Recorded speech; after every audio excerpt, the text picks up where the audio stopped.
আজকের মেয়েরা বিটিএস এর জন্য আসক্ত হুজুর, এর জন্য কিছু বলবেন? ভাইরা আমার, বিটিএস এটার ভক্ত আমাদের দেশে শুধু মেয়েরা না, অনেক যুবক ভাইয়েরা বিটিএস এর আসক্ত। বিটিএস সম্পর্কে আমাদের আগের জেনারেশনের মুরব্বীরা অনেকে হয়তো জানেন না, যারা নেট টেটের খোঁজ খবর রাখেন না। এই যুবকদের ঠিক শুনে ঠিক বলা দেখে বোঝা গেছে যে যুবকরা বিটিএস এর খবর রাখে। বিটিএস সম্পর্কে এর আগে অনেকবার আমার কাছে প্রশ্ন আসছে, তখন আমি এটা নিয়ে একটু ঘাঁটাঘাঁটি করলাম, নেটে জানার চেষ্টা করলাম জিনিসটা কি। হালকা হালকা ভাষা ধারণা ছিল, পরে আরেকটু বিস্তারিত জানার চেষ্টা করলাম। মাশাআল্লাহ, এখন প্রশ্ন আসছে। বিটিএস হলো, আপনারা যুবকরা অনেকেই জানেন, এটা হলো কোরিয়ান একটি ব্র্যান্ড, যারা গান করে, কিছু পোলাপান ইয়াং তরুণ, তারা মূলত গান করে।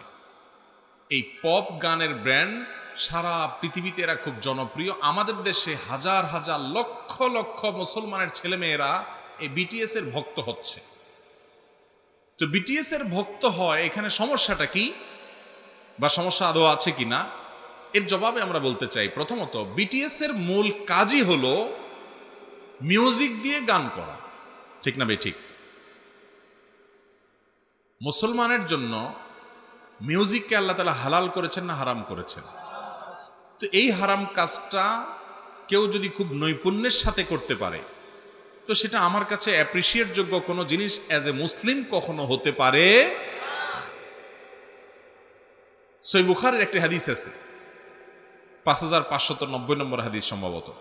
নবী করিম সাল্লাল্লাহু আলাইহি ওয়াসাল্লাম বলেছেন, আমার উম্মতের মধ্যে একটা সময় কিছু লোক বের হবে, ইয়াস্তাহিল্লুনাল হাররা ওয়াল হারিরা ওয়াল খামরা ওয়াল মাআজিফ, চারটি টাটকা হারাম জিনিসকে তারা হালাল মনে করবে, কোনো দোষের কিছু মনে করবে না।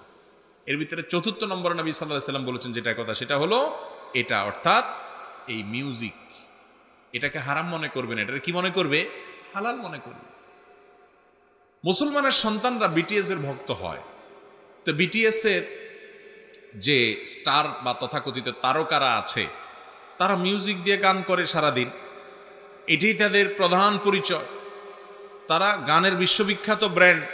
তো মুসলমানের সন্তান নিজে যদি গান শুনেও তার ভিতরে অপরাধ বোধ যদি কাজ করে যে আমি আসলে হারাম জিনিস শুনছি, আল্লাহ কান দিয়ে আমাকে হারাম জিনিস শুনতে নিষেধ করেছেন, মিউজিক এটা যখন মানুষ শুনতে থাকে, তার ভেতরকার ইমানের নূর আস্তে আস্তে চলে যায়, নেফাকি তার ভিতরে তৈরি হয়। এটা শয়তানের বড় অস্ত্র, সে এটা দিয়ে মুসলমানকে ইমানের চেতনা থেকে ধ্বংস করে জাহান্নাম মুখে নিয়ে যায়।